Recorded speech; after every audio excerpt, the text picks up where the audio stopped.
começar com informação. Quero contar para vocês que a novela envolvendo Luiz Henrique e Botafogo está bem perto do fim. Na noite dessa terça-feira, a minha fonte que me manteve informado durante todo esse período escreveu o seguinte: Nicola, o Textor mudou as cláusulas no contrato e o negócio deve evoluir nas próximas horas. O que acontecia? O Luiz Henrique não queria assinar contrato de 5 anos com o Botafogo sem ter garantias de que voltaria rápido para a Europa, seja para o Lyon ou para o Crystal Palace, que são os outros clubes do grupo do Textor. O Botafogo concordou, acenou que ele volta possivelmente em julho para a Europa para defender o Lyon. A única possibilidade disso não acontecer é se o Lyon for rebaixado para a segunda divisão do campeonato francês. Frase da pessoa é, abre aspas, o Luiz Henrique vai para o Botafogo e no meio do ano deve se mudar para o Lyon, fecha aspas. Diante desse cenário, Luiz Henrique vai assinar um contrato de 5 temporadas, o negócio vai render 16 milhões de euros fixos ao Betis e mais 4 milhões de euros em bônus, maior contratação da história do Botafogo, jogador dos mais interessantes, embora façamos a ressalva de que ele só não vai para o Lyon agora, porque o limite de estrangeiros no clube francês já foi atingido. Nessa quarta-feira, Luiz Henrique se apresentou ao Betis, mas nem treinou com o restante dos companheiros. A negociação está praticamente encaminhada, últimos detalhes estão sendo acertados e o Luiz Henrique deve desembarcar nos próximos dias no Rio de Janeiro para a realização dos exames médicos e assinatura do contrato. Baita contratação, jogador dos mais interessantes, que era pretendido por Flamengo, por Fluminense e também Corinthians. Baita investimento também de John Textor e companhia, certo? Bora falar agora sobre Óscar Romero, irmão do Ángel Romero, que defende o Corinthians. O meio atacante paraguaio de 31 anos de idade pediu e conseguiu nessa terça-feira a rescisão do seu contrato com o Pendikspor, time da Turquia. Confesso que nem sabia da existência desse clube. Na despedida dos atletas, o Óscar Romero afirmou para os demais que vai jogar no futebol brasileiro. Ele não chegou a dizer em qual clube vai. Imaginei que poderia ser o Corinthians, até porque o Óscar e o Ángel, sempre que podem, tentam jogar juntos. Foi assim, por exemplo, no futebol paraguaio e no San Lorenzo da Argentina.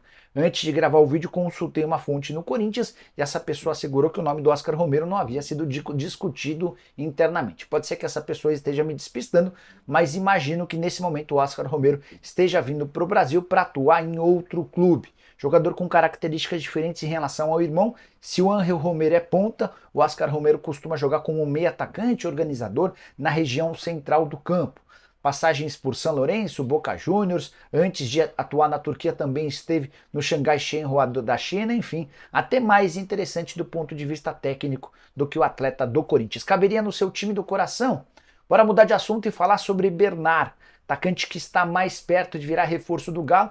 O Atlético vinha adiando as tratativas, dando pouco caso para o Bernard, mas nas últimas horas posso assegurar para vocês que Rodrigo Caetano avançou para a assinatura de um pré-contrato com um atleta que quer defender o Atlético. Ele teve sondagens de outros clubes, entre eles Palmeiras e São Paulo, mas o Bernard colocou na cabeça que para voltar ao Brasil o ideal seria voltar ao Atlético. O vínculo dele com o Panathinaikos da Grécia se encerra em 30 de junho. Ele já pode assinar esse pré-contrato para ter a garantia de que a partir de julho desembarca no Brasil sem custos. Temporada atual lá na Grécia de 33 jogos, 4 gols e mais 4 assistências. Outro reforço para o Galo, que ainda tenta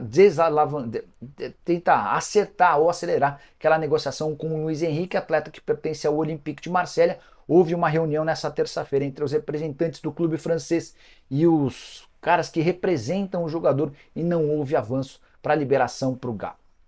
Quero falar agora sobre o Grêmio, que insiste em Aboubakar, o centroavante camaronês que está fora dos planos do Besiktas. A última proposta feita pelo Grêmio é de 5 milhões de euros ou 27 milhões de reais ao Besiktas pela liberação imediata do atleta. O Grêmio também se dispôs a pagar 1,5 milhão de reais por mês ao atleta, ao jogador, no caso Aboubakar, caso ele aceite vir jogar no Brasil. Entre Grêmio e Besiktas está tudo certo, resta convencer o Aboubakar que tem o sonho de jogar no futebol inglês. Importante lembrar que nesse dia 31 de janeiro, o último dia da janela de transferências na Inglaterra, caso não pinte proposta e o Aboubakar siga no Besiktas, o caminho fica aberto para que o Grêmio possa avançar nessas tratativas. No futebol brasileiro, a janela se encerra apenas em 7 de março. O Grêmio joga com o tempo a seu favor. Jogador muito forte, que acaba de disputar a Copa Africana das Nações, inclusive volta machucado com uma lesão muscular. Se o Grêmio avançar nas tratativas com o Aboubakar, vai precisar entender quantas semanas o atleta, o atacante, o centroavante ainda vai precisar para estar à disposição. Bora mudar de assunto e falar sobre o Flamengo, mais especificamente sobre Marcos Braz, que precisa prestar esclarecimentos de forma pública e urgente. Você vai lembrar que no fim do ano passado, o Marcos Braz, durante o expediente da Câmara dos Vereadores, onde ele deveria estar, ele estava num shopping fazendo compras e acabou agredindo um torcedor do Flamengo, um entregador.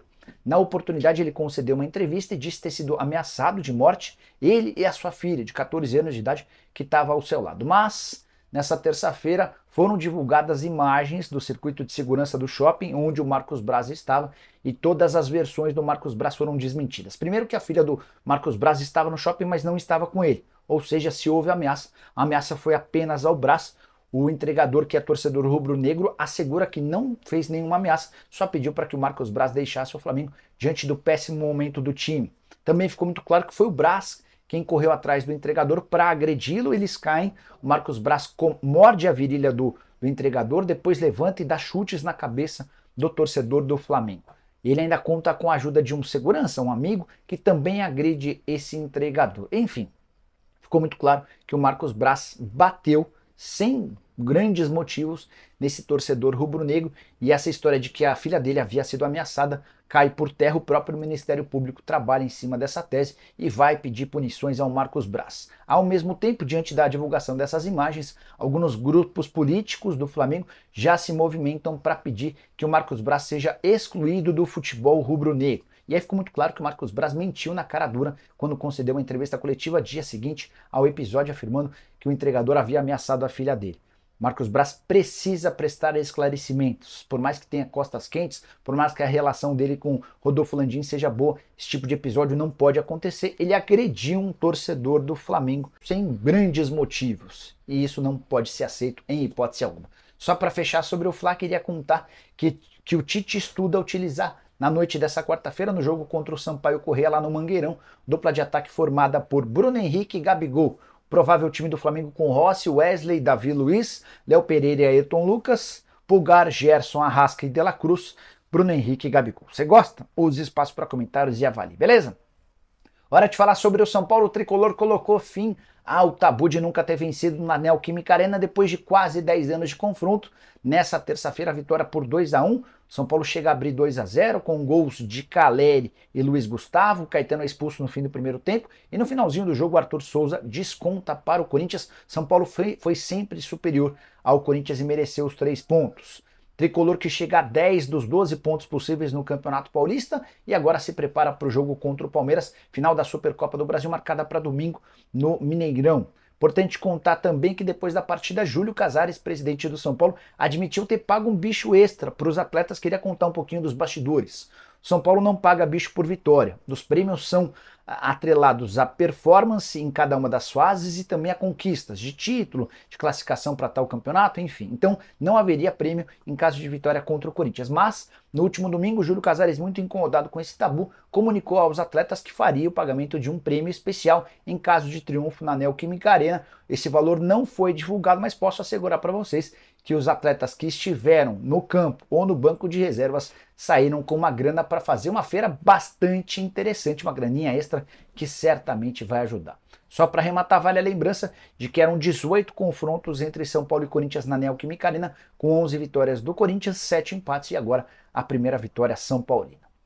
Bora falar agora sobre o Palmeiras, com atualizações sobre contratações. Quero contar para vocês que o Palmeiras desistiu de Diego Costa. Na noite dessa terça-feira, conversando com uma fonte alviverde, ouvi o seguinte, abre aspas, o nome dele foi discutido e entre prós e contras, o clube optou por não seguir a negociação, fecha aspas. O que eu posso apurar para vocês é que o Diego Costa tinha uma condição financeira específica e não aceitou os termos oferecidos pelo Palmeiras. O Palmeiras oferecia um contrato de risco, em que ele ganharia um valor X menor e o restante atrelado à produtividade. O Diego Costa entendeu que esse tipo de acordo não lhe favorece, especialmente nessa fase da carreira, 35 anos de idade, jogador maduro e super experiente, tratativas encerradas. Sobre o William José, o pessoal da ESPN trouxe a notícia de que ele interessa. Nick Arcuri, empresário do William José, descartou, falou que a chance é zero de um negócio acontecer. A gente está no último dia da janela de transferências na Europa. O Betis acaba de se acertar em relação ao Luiz Henrique, que vai defender o Botafogo. Não poderia perder um outro jogador de ataque, especialmente porque não haveria tempo para repor essa saída. Só mais uma informação importante. Igor Coronado, muito torcedor do Palmeiras, almejando, sonhando com a possibilidade de o meia ex-Al Ittihad ser contratado. Posso assegurar que essa mesma fonte que falou a respeito do Diego Costa também descartou Igor Coronado. Não haverá negociação entre o Palmeiras e o meia de 31 anos de idade. Nicole, e os reforços virão? Essa mesma fonte assegurou que existem conversas em algumas frentes com outros atletas e que pode a qualquer momento pintar algum anúncio. Palmeiras busca um meia, um ponta e mais um centroavante. Bora falar agora sobre o Corinthians com muitas atualizações. A primeira delas, quero contar para vocês sobre a possibilidade de demissão de Mano Menezes. Essa chance ganhou um pouco mais de força depois da derrota por 2-1 para o São Paulo, terceira derrota consecutiva do Corinthians no Paulistão, timão que perdeu para o Ituano 1-0, perdeu para o São Bernardo 1-0 e perdeu para o São Paulo por 2-1. Só 3 pontos em 12 possíveis no Campeonato Paulista, início horroroso. Para piorar, o fim de um tabu que era super festejado pelo torcedor corintiano na Neoquímica Arena, nunca havia sido derrotado pelo São Paulo. O blog do Macedo, que tem dado uma série de informações importantes sobre o Corinthians, afirmou que existe a possibilidade de o Mano Menezes ser demitido nas próximas horas. Na manhã dessa quarta-feira, consultei uma fonte importante dentro do departamento de futebol e ouvi, abre aspas, não tem nada. Não discutimos a demissão do Mano Menezes, fecha aspas. Por trás dessa convicção, existe um pagamento de uma multa rescisória de 20 milhões de reais. O Corinthians não está disposto a fazer essa quitação nesse momento, até porque não tem dinheiro. Se você paga 20 milhões de multa ao ano, você deixa de contratar um jogador. Por falar em contratações, Pedro Raul já desembarcou em São Paulo, vindo do Toluca, negócio de 5 milhões de dólares fechados. O Corinthians vai gastar algo na casa dos 25 milhões de reais por 80% dos direitos econômicos. O anúncio deve acontecer muito em breve. Em relação ao Marquinhos, atacante que pertencia ao São Paulo, hoje é do Arsenal, Corinthians e Fluminense disputam a contratação do jogador em condições parecidas, empréstimo com opção de compra. Corinthians tem a seu favor o fato de o pai do Marquinhos ser corintiano fanático. Imagino que se o pai é corintiano, o filho também talvez seja. Para completar, o Timão ainda tenta, nas próximas horas, um acordo para ter Mateuzinho, lateral direito, e Pablo, zagueiro, ambos do Flamengo. O Fabinho Soldado, que era gerente de futebol do Flamengo e hoje é diretor executivo de futebol do Corinthians, é quem tenta conduzir essas tratativas. Mateuzinho seria comprado por 4 milhões de euros e o Pablo chegaria por empréstimo com opção de compra. Vou ficar de olho nessas novidades. Qualquer coisa conto para vocês.